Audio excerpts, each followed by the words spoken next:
Hello everybody. I hope you enjoyed watching the videos and the slides that I sent. Monet is one of my favorite artists, and in all the classes that I taught here at school, the teachers were listening, and they said the same thing when they heard I was going to teach about Monet. They said, "Oh, that's my favorite artist." One of the teachers, Mrs. Harold, had even been to Paris and went to his house. And so she had showed me pictures that she had when she went to visit Monet's garden, and she went to visit and saw the Japanese bridge. She had awesome pictures. When I went, I didn't get to go. It wasn't on my tour. That was my one regret, was that I didn't get to go to his house. But maybe I'll get to go back sometime. I hope one day you'll get to go. This I wanted you to look at. This is a painting of the bridge. I want you to know the bridge is actually green in real life. But you see that the white that we have here, the white is because of the sun shining on it. It gives the impression that it is white instead of green. The sun changes colors, and light changes colors, and that's one of the things Monet liked to point out most to people, was that light affects paintings. For example, you see this tree right here. All of these trees are all green, all the same color. But the ones that are out here where the sun can hit them, their colors are very, very light, much, much lighter. And the ones that are back in the shade where the sun is not hitting, it appears to be darker. It's the same way with your clothes. If you'll look at your clothes and you see the wrinkles, the folds and the wrinkles, if you'll look inside of the folds, you'll see that it's darker. It appears to be darker than on the outside. Where the sun or where the light hits the most is lighter, and where the light is not hitting is darker. So this is a painting by Monet of his Japanese bridge. And now I want you to see a photograph. It almost looks just like the painting, doesn't it? That is the photograph. And so you can see that the bridge is actually green. If you were to get up on it, it's actually a darker green, but it appears to be lighter because the sun is shining. So that's what we're going to draw today, and that's what we're going to color. So I'm going to start with my paper. Let me stand up and make sure. Yeah, I wanted to make sure while I shake the camera real good. I want to make sure that I had mine in view for you. And I'm going to start by using my lightest color, green. And if you don't have a lighter color, that's okay. You can press down. If you have green, you just color softer with it, okay? And then when we want to use dark green, you just color harder with it, and that's how you're going to get your different values. So but if you do have the light green, use your lightest green. And you're going to draw not half, you're going to draw a line all the way across, but not quite half. You're going to drop it down a little bit and have it right there, because this part is going to be the water, and this is going to be the, we're not going to have any sky, because there's not going to be any sky in this picture, because it's going to be in case you didn't notice when you were looking at the picture that I was showing you, it's there's no sky showing because it's so woodsy. So many trees around over the bridge. Okay, so I especially want to get green right in here because this part is going to show. But remember I told you, see, I'm coloring like this, trying to sharpen my green, but I should be coloring on this end. Remember I told you to color on that end so you can save your sharp for when you have to get into small places. So when you're coloring large places, you color with the bottom right here. Okay, now I'm going to color my water. And sometimes I tell you to make sure that you go back and forth when we're doing pictures of the outdoors. We want to go back and forth because most things are horizontal And horizontal means going back and forth. Vertical is going up and down. So when we do landscapes, we usually color back and forth, horizontal.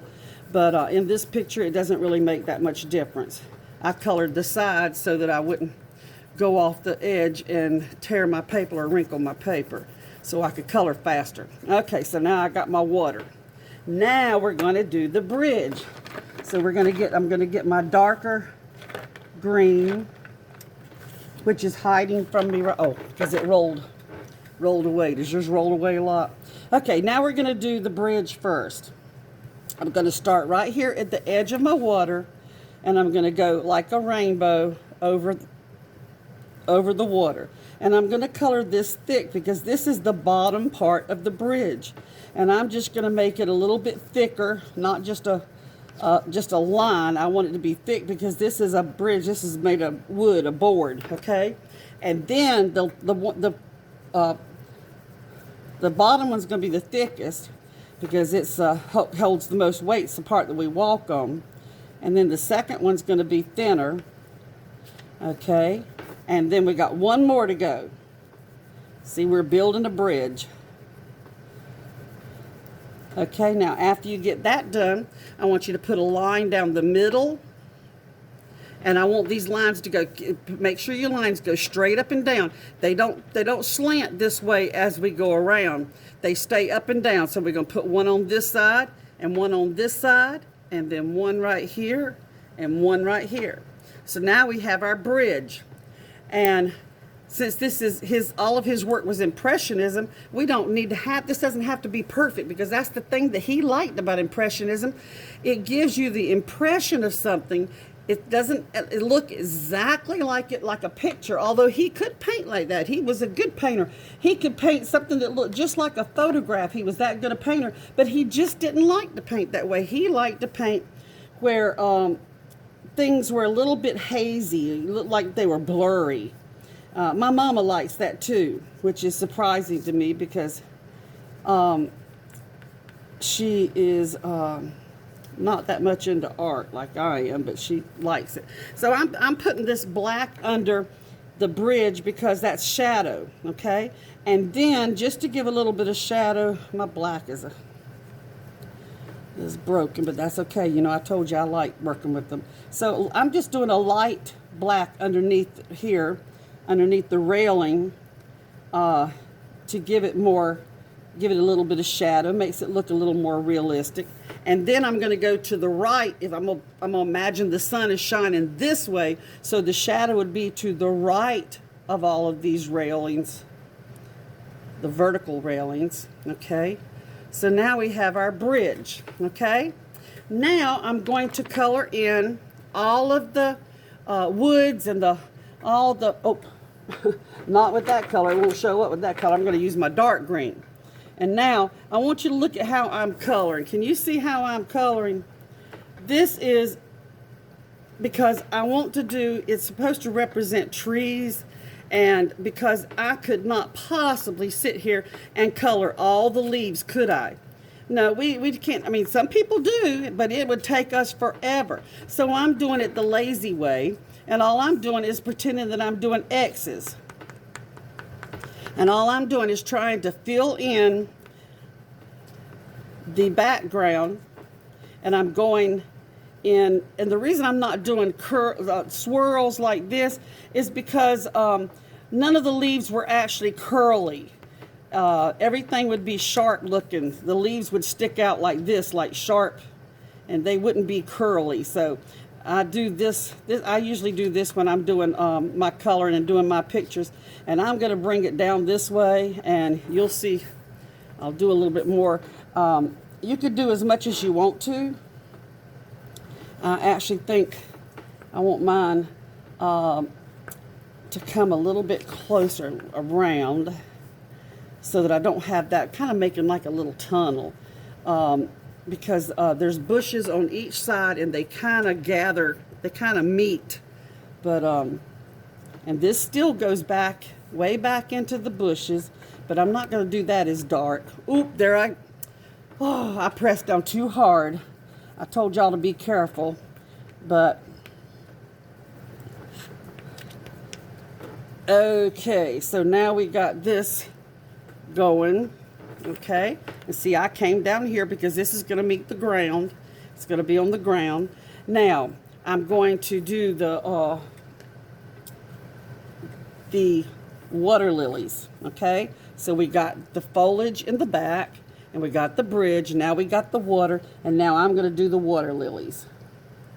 Okay, and they don't grow all over evenly. They grow in little patches, little clumps. Unless you're at a pond that is very, very old and they have been there forever. Occasionally they do grow together, and they will eventually die because there's too many of them and they all can't get proper oxygen, and they're taken over the pond and they'll eventually die. They're healthier if they're in small groups. Okay, maybe two right here. Okay, so there's my lily pads, and I purposely left some white inside of them, some uncolored places there, so to give it a little texture. And so now I'm going to get my pink, and I'm going to do my flowers. Now watch how I do my flowers. I'm not going to do them on the lily pad because they don't grow on the lily pad. They grow out around the lily pad from underneath the water. So I'm going to do my flowers like this with my pink. There's one coming out that way. And look at me. I'm just breaking them all today. Okay, so that might be enough. You know, pink was his favorite color, water lilies. Monet, there's white. You usually see white, and you see pink and some really dark pink. They don't actually get red, but they're dark pink. Now I'm looking for my crayon. Sometimes it's hard to find this crayon. There it is right there. It is called the red violet. Okay, and I'm going to put this dark at the bottom. Okay, and put it around the bottom like this. And have the pink sticking out and have the bottom darker. And then I'm going to add some yellow, because you know all flowers have to have a little bit of pollen. That's how they make more flowers. Okay, so now we've got our water lilies. You can take your blue, and that's the same color blue, on a darker blue, and do your ripples in the water. A lot of people like to use a purple, more purple, a little bit. That's a little bit darker. You can use any color you want, but you do random little waves, and that kind of makes it look like water. Let me get an actual purple and see if you like that. Okay, we especially need some back here where the water would be darker, where it's showing the difference between the ground and the water. Okay, so now we've got our water and our water lilies. Now what we need to do is we need to fill in the flowers that are up here in the bushes up above. A lot of the paintings that he does has, some of them have lots of flowers, some have no flowers. But today ours is going to have lots of flowers, and I'm going to do them just like I did before. I'm going to do them kind of like I do. I'm going to do one right here so you can see how I do. I do like an X and then a plus, and a plus and then an X. So that kind of makes it look like a flower, doesn't it? And so that's how I do mine. And they grow on vines. Most of the flowers that he has there, they grow on vines, and so that's a vine of purple flowers. Now we're going to have a vine of orange. While I'm doing these, I want to tell you my favorite things about Monet, or some of the things that I like about him. He loved Japanese art. In his house, he didn't hang his own art in his house. He hung the paintings of or prints. They were actually called prints. Japanese art, and he had them. If you saw on the video, you saw in his kitchen, or dining room, he had a lot of the Japanese prints And well, these pink aren't going to show up very well, are they? Maybe if I put some in the places where I don't have a lot of green. I can actually have some hanging down this way. Because remember I said this is a vine. So I can have them coming down this way. And so you can pick whatever colors you want. Because there's all colors of flowers. And I'm telling you, he had everything that you could imagine. Every flower that would grow in Paris, he had in his garden. And that is what he loved more than anything, was his flowers. He painted more realistic things, which means he painted mostly water. He loved the water. So he had water in his paintings, but he drew lots of people. He drew the boat and people in the boat. But after he retired and he built this house and built this garden, he started hanging out at his garden. And this is mostly what he painted from them. Now, I told you these were vines, so now I'm going to put the little vine, the little swirlies, that represents little vines that hang down. You might have seen that in some of his paintings. He's got these vines that hang down. Now, I told you that his favorite color was pink. That's why he painted his house pink with the green trim, like his Easter lilies. Oh my gosh, like his water lilies. And so that's why he painted his house pink. That was quite unusual, and everybody loves the pink house, and a lot of people go there.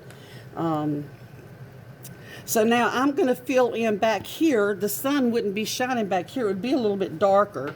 So I just wanted a green background, but I'm going to take my darker green and I'm going to fill in here because this would probably be a little bit darker back this way. A little bit darker than what I've got it. Okay. And do you see that it is actually, when it's mixing, when it's going on, it actually looks, I don't know if it shows in yours, but it actually has a blue tint to it. And this is actually just green, but when it slides across that other green, the lighter green, it gives the impression of blue. Now, what I could also do is, because it's darker back here, like he had light shining, he talked about light, we can do the dark. We could do dark, like that's the shadow of the bridge, maybe shining down on the water here, and maybe up on the ground. Maybe back in here you might like to have a little bit of dark. You can even use gray or your brown, because there would be brown in the dirt here on the ground. You can include all of these colors.